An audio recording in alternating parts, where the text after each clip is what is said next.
Defence, আপনার কিছু বলার আছে? আমি এসবের কিছুই জানি না হুজুর। আমি সত্যি বলছি, আমি সামান্য একজন দোকানদার, মুদিখানার দোকান আমার। ওই যে দেখুন, উনি আমার বাবা।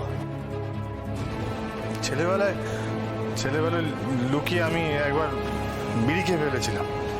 তারপরে বাবা আমাকে খুব শাসন দিয়েছে, বকা দিয়েছে।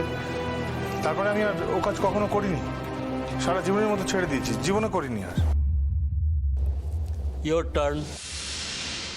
ইওর অনার, গতকাল বিশ্বস্ত সূত্র থেকে খবর পেয়ে এক্সাইজ ডিপার্টমেন্ট নর্থ ভুবনপুরে সোমেশ্বর দত্তের বাড়ি রেড করে।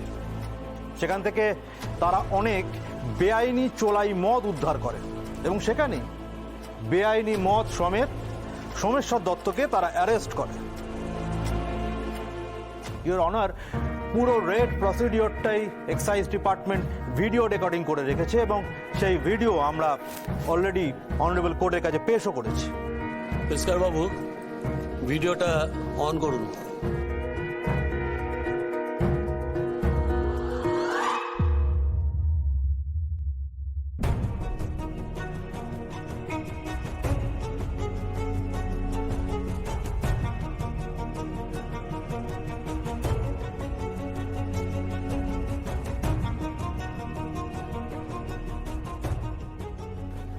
ইওর অনার, ভিডিওতে স্পষ্টই দেখা যাচ্ছে যে নিজের বাড়িতেই সোমেশ্বর দত্ত বেআইনি চোলাই মদ সহ ধরা পড়ে।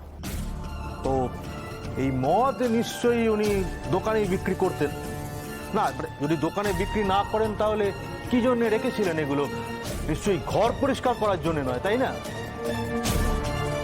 ডিফেন্স, আপনার অপরাধের প্রমাণ আপনার চোখের সামনেই রয়েছে।